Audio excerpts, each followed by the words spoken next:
Okay, good morning, everyone.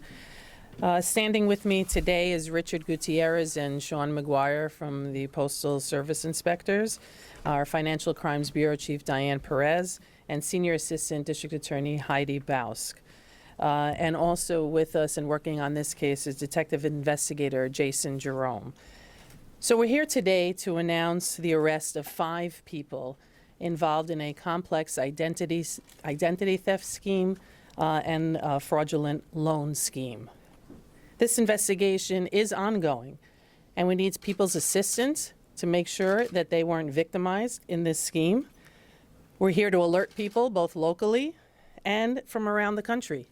We have identified victims from places like Texas, California, Minnesota, Illinois, Virginia, and elsewhere. The alleged mastermind of this fraud is Dascon Sears. Mr. Sears and his co-defendants allegedly targeted people with good credit scores and good credit and opened credit union accounts so that they could apply for fraudulent loans from those credit unions in their names, including at the Nassau Educators Federal Credit Union, Pentagon Federal Credit Union, Digital Credit Union, and Navy Federal Credit Union. Now, in order to receive a loan from a credit union, a person must make an application and become a member of that credit union. We are alleging that starting in February of 2018, this group attempted to steal approximately more than $1 million and successfully stole to date at least $250,000 utilizing the stolen identities of more than 20 people. Now, we expect that number to increase because we know that hundreds of identities were used to apply for loans as a result of the arrests and search warrants that were executed. Sears owns his own credit consulting firm, so he's very knowledgeable about the mechanics of credit reports and the intricacies of financial institutions. According to our investigation, Mr. Sears utilized a publicly available list of Great Neck teachers under the Great Neck School District, assuming that those teachers would have good credit scores or that they were people of means. He also used information from other schools and hospitals. He then ran credit reports in those names to verify the creditworthiness of these individuals. Now, with that list in hand, defendant Sears allegedly purchased identifying information on more than 500 identities from a website on the dark web based in Cameroon, Africa, for approximately $4 per identity. Now, if the victim's credit was better than 680, the defendant then used their fraudulently acquired identities to apply for loans at these credit unions. The defendant allegedly used postal money orders, sometimes for as little as $5, when opening accounts at the credit unions. Utilizing fake driver's licenses, social security cards, false earnings statements, fake utility bills, and tax returns, he then applied for loans with NEFCU and other credit unions. Mr. Sears is friends with another individual named Konstantinos Tikas. Defendant Tikas worked as a security guard at Capital One Bank and introduced Mr. Sears to defendant Summer Abushadi. Ms. Abushadi worked for Capital One and opened bank accounts using stolen identities on behalf of Mr. Sears. The loan proceeds were deposited into the credit union's accounts, or alternatively, loan checks would be deposited by the defendants into the fraudulent bank accounts at Capital One. Ms. Abushadi is alleged to have sold some of the identities of Capital One account holders with good credit profiles to members of the ring for approximately $500 apiece. Sears is also accused of opening credit cards in certain victims' names and used those credit cards to buy plane tickets to locations like Colombia, the Dominican Republic, and Florida. Sears was assisted in the scheme allegedly by defendants Nian Boateng and Amber Mantock. These defendants helped Sears deposit loan checks and withdraw money from the fraudulent accounts. Mr. Boateng is notable as he is a former standout football recruit from Abraham Lincoln High School in Brooklyn. He went on to play football at the University of Florida, where he won a national championship, and also at the University of California. He later joined the New York Giants in the NFL preseason. He now appears to be a minister in Westchester County. Defendants Sears, Boateng, Mantock, and Tikas are accused of withdrawing loan proceeds from ATMs and spending the money on personal expenses, such as car loans, rent, and airline tickets.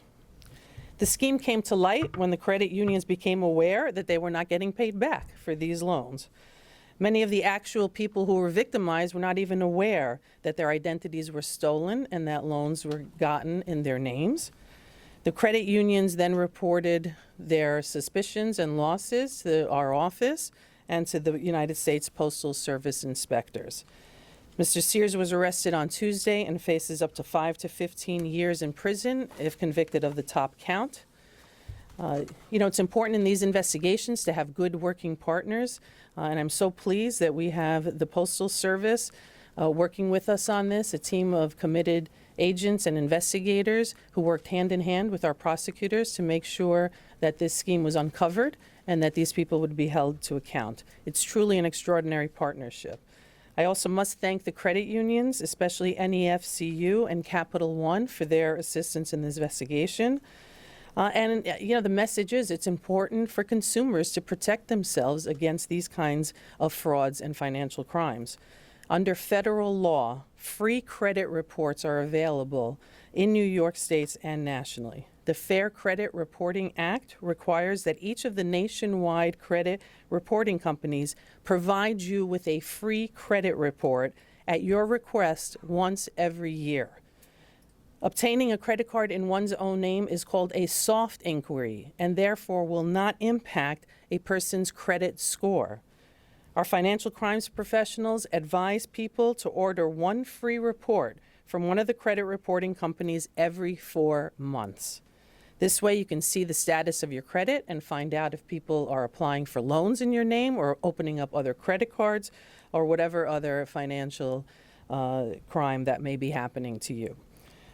People should not only look at where credit has been extended in the terms of loans or credit cards, but also what inquiries and applications have been made in their names. They should also note any strange addresses that come up on their reports. Those addresses are usually used by identity thieves. With that, I'll hand it over to Mr. Gutierrez, Inspector Gutierrez, and then we'll take some questions. Thank you. Just briefly, my name is Richard Gutierrez, United States Postal Inspector. I'd like to thank the District Attorney's Office and the team of investigators that were assembled to work this case for many months. The investigation identified the scope of this investigation, identified numerous victims, as well as the financial institutions that were defrauded. This is a classic case of identity theft, to be honest. The illegal obtaining of personal identifiable information, as we would call financial DNA, from the dark web and from complicit bank employees. These individuals use this money that they defrauded to pay personal expenses, take trips, and pay rent. They were pretty smart in what they did. They were pretty sophisticated. Fortunately for us, they weren't as smart as the postal inspectors and the district attorney investigators that pursued them relentlessly. In this case, many of the victims were used to obtain loans, open accounts, much like what was said already. I'll close just by saying, because of the efforts of law enforcement, we routinely work investigations with the district attorney's office, and it's a great partnership, as Ms. Singh has stated, and we look forward to answering any other questions that you may have. Great. Yes. How have you been working with the Great Neck School District? Well, we've informed them that their identities of some of their workers may have been compromised.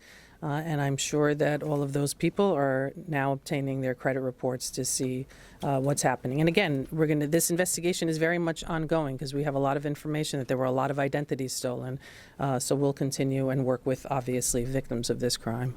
Yeah. Would this not have been possible if Sears didn't work and had his own firm? Because didn't that give the access to all these credit reports that an average person wouldn't have? No, I mean, what Sears had was the financial knowledge because he ran his own consulting credit company. But he was able to obtain the credit reports just by being able to track people's identities and sort of honing in on a name and then finding out everything about that person, where they're working, what their credit scores look like, and creating these false using that information, creating a person to apply for a loan, using the correct information about that person, but that person never applied for the loan. So it wasn't that he had any access, he just had knowledge of how the system works.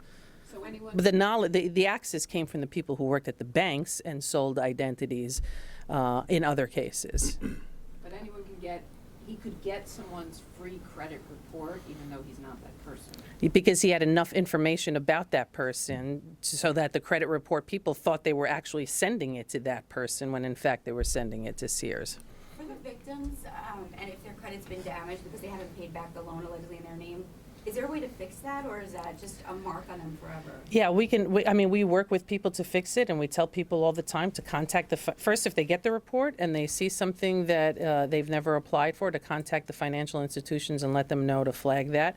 We also work with people to restore their credit. I mean, Diane, do you want to talk more about how we do that? Yeah, usually when somebody has been, when somebody's identity has been compromised, if it's a credit card or a loan, law enforcement usually provides them with some kind of proof that they are, in fact, a victim of identity theft. The financial institution has them fill out an affidavit to show that they are a victim of identity theft, and that particular charge is then removed. However, that person knows now that their identity has been compromised. For the next 5 years, they really have to keep an eye, because one identity thief may pass their information on to the next person. So they really have to keep a close watch on their identity for the next couple of years. And they should also keep really good files on who they spoke to, what they did, because it could come up again.